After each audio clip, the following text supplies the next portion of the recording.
विपक्ष नेता राहुल गांधी ने अविश्वास प्रस्ताव डाला है हमारे अध्यक्ष महोदय के लिए, यानी संसद के जो अध्यक्ष महोदय है ओम बिरला जी, उनके लिए राहुल गांधी जी ने अविश्वास प्रस्ताव डाला है। तो चलिए आज हम बात करने वाले हैं भारत की संसद की उस कुर्सी की जिसके सामने प्रधानमंत्री भी नियम के अंदर बंधे होते हैं।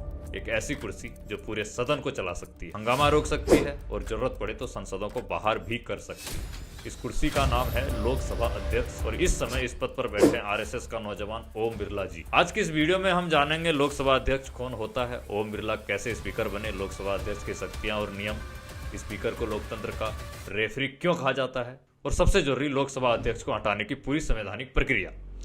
वीडियो को अंत तक जरूर देखिएगा क्योंकि लोकतंत्र का सवाल है। तो चलिए शुरू करते हैं। भारत की संसद के दो सदन होते हैं, राज्यसभा और लोकसभा। लोकसभा जनता का सदन कहा जाता है क्योंकि इसके सदस्य सीधे जनता द्वारा चुने जाते हैं और सरकार यहीं जवाबदेही होती है, बजट, कानून, नीतियां यहीं तय होती है। लेकिन 543 सांसदों वाली इस सदन को बिना नियंत्रण के चलाना संभव नहीं है, इसीलिए संविधान ने लोकसभा अध्यक्ष का पद बनाया। लोकसभा अध्यक्ष सदन की कार्यवाही चलाता है, तय करता है कि कौन बोलेगा और कब बोलेगा, कितना बोलेगा, बहस को नियमों में रखता है और सदन की गरिमा बनाए रखता है। संविधान के अनुसार स्पीकर ना सरकार का होता है ना विपक्ष का होता है, वो सिर्फ संविधान का प्रतिनिधि होता है। लेकिन ओम बिरला के केस में राहुल गांधी ऐसा आरोप लगाते हैं वो संविधान के पक्ष में नहीं है, वो बीजेपी को लेके बहुत ज्यादा बायस्ड है। ओम बिरला राजस्थान के कोटा से सांसद हैं, 2019 में लोकसभा अध्यक्ष चुने गए हैं और दोबारा स्पीकर बनने वाले में शामिल है।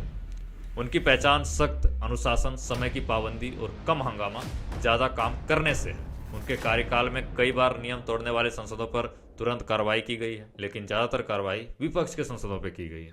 लोकसभा अध्यक्ष के चुनाव में लोकसभा के सभी सांसद मतदान करते हैं, आमतौर पर सत्ता पक्ष उम्मीदवार देते हैं, लेकिन शपथ लेने के बाद स्पीकर को पार्टी राजनीति से ऊपर उठना होता है। इसलिए कहा जाता है कि स्पीकर की कुर्सी सत्ता नहीं जिम्मेदारी होती है।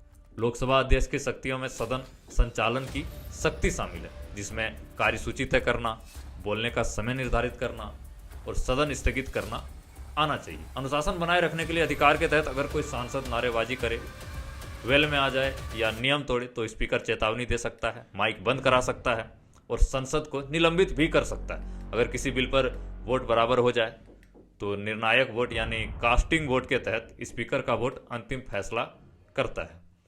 दल बदल कानून के तहत अगर कोई सांसद पार्टी छोड़ता है या पार्टी लाइन के खिलाफ वोट करता है तो उनकी सदस्यता रद्द करने का अधिकार केवल स्पीकर के पास होता है। स्पीकर को लोकतंत्र का रेफरी इसलिए कहा जाता है क्योंकि जैसे खेल में रेफरी किसी टीम का नहीं होता है और सिर्फ नियम लागू करता है, वैसे ही लोकसभा अध्यक्ष सत्ता नहीं चलाता, संविधान चलाता है। लोकसभा अध्यक्ष पर महाभियोगी नहीं लगता, महाभियोग राष्ट्रपति, उपराष्ट्रपति और मुख्य न्यायाधीश पर लगता है, जबकि लोकसभा अध्यक्ष को रिमूवल रेजुलेशन से हटाया जाता है। लोकसभा अध्यक्ष को हटाने की प्रक्रिया में पहला कदम 14 दिन का नोटिस होता है, जिसमें सांसदों द्वारा लिखित नोटिस कम से कम 14 दिन पहले दिया जाता है। इसके बाद लोकसभा में प्रस्ताव पेश किया जाता है। इस दौरान स्पीकर सदन नहीं चलाते और उपाध्यक्ष अध्यक्षता करते हैं, जो कि अभी फिलहाल में आपको देखने को मिला होगा। फिर बहस होती है जिसमें पक्ष और विपक्ष दोनों बोलते हैं और स्पीकर को भी अपना पक्ष रखने का अधिकार होता है। इसके बाद वोटिंग होती है जिसमें कुल लोकसभा सदस्य का बहुमत चाहिए, यानी 543 में से कम 272 वोट होना चाहिए। सिर्फ प्रेजेंट और वोटिंग नहीं, टोटल स्ट्रेंथ जरूरी होती है। अगर प्रस्ताव पास हो जाता है तो स्पीकर तुरंत पद से हट जाते हैं।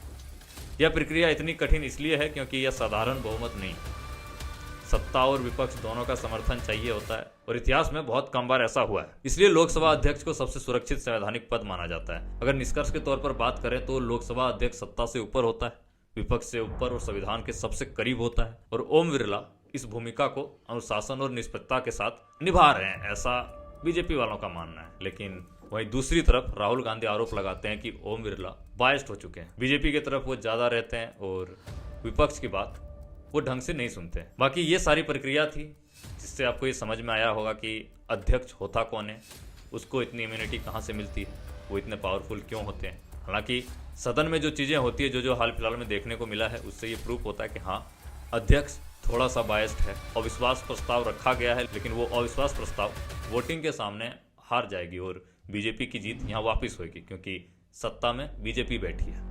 बाकी आपका क्या राय है इसके बारे में कमेंट करके जरूर बताइएगा। Thank you.